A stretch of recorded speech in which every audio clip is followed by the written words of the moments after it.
Hola, muy buen día. Bienvenidos sean a este documental, en el cual hablaremos sobre el modelo económico neoliberal, su definición, características, sucesos históricos importantes, el motivo por el cual llegó o no a funcionar como un modelo económico, así como una pequeña conclusión de despedida.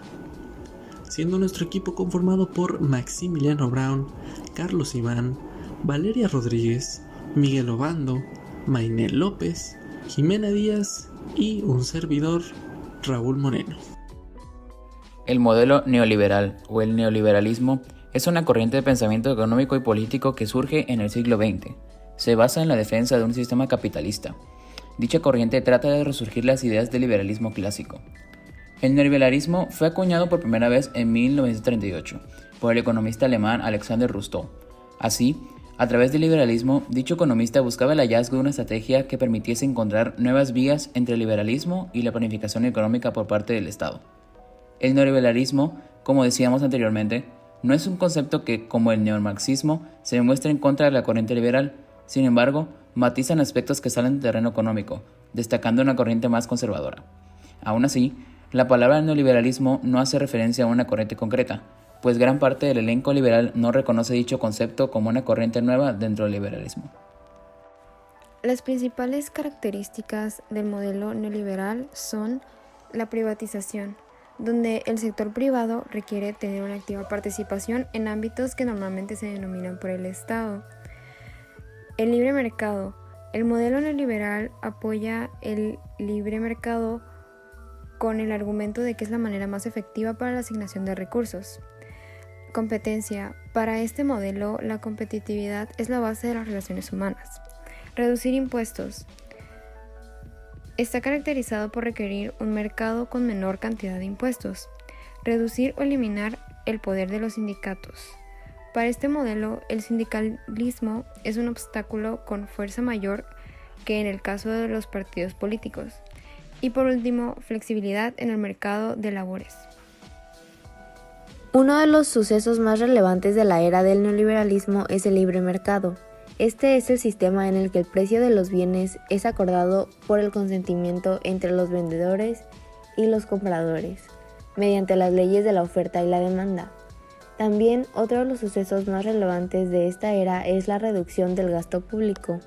Esta se enfatiza en el fracaso de las políticas seguidas durante los gobiernos neoliberales y se propone realizar ajustes para que el Estado retome un papel activo para aliviar las desigualdades del pueblo y, mediante el gasto público, lograr eficiencia y rigor en la ejecución de los programas que atiendan en un tiempo razonable la promoción del crecimiento económico y también la justicia social, a través esto de un manejo honesto y eficiente del gasto público.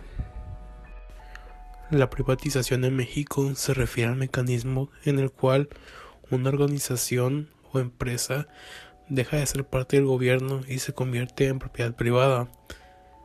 En el caso de México, este mecanismo se ha presentado en múltiples ocasiones, ya sean empresas alimenticias, en bancos y la más famosa, que es la empresa de teléfonos mexicanos o Telmex, que suele ser parte del gobierno, pero el presidente Carlos Salinas de Gortari le decidió vender a una propiedad privada. Después tenemos la desregularización económica, que hace referencia a la eliminación de normas dentro del país en cuanto al ámbito económico dentro del grupo neoliberalista. Motivos por el cual el neoliberalismo fracasó.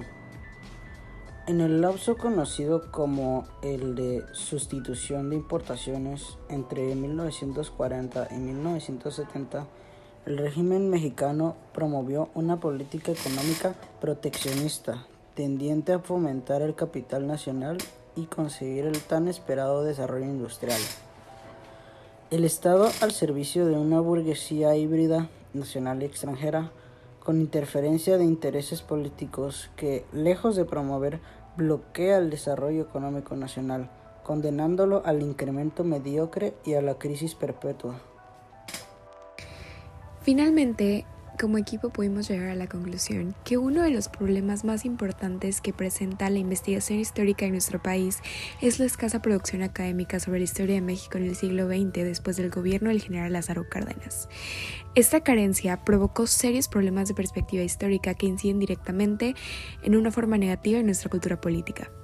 La ausencia es aún más notable en el caso de la historia económica, lo que explica en gran medida el predominio de una visión muy distorsionada acerca del desempeño económico de México en el siglo XX y a principios del siglo XXI, que resulta perfectamente funcional a la actual política económica del Estado mexicano. Como sabemos, México tuvo en el siglo XX importantes transformaciones económicas que no se explican por sí mismas, sino en su relación con otros cambios políticos, sociales, culturales y demográficos. La historia económica de México durante el siglo XX y durante el siglo XXI no es indiscutiblemente monocromática, ya que no se lograron superar todos los rezagos del país, no se pudo dejar atrás el subdesarrollo, pero sí se alcanzaron avances importantes y la economía mexicana experimentó el periodo de crecimiento más prolongado que ha tenido desde que comenzó nuestra vida independiente.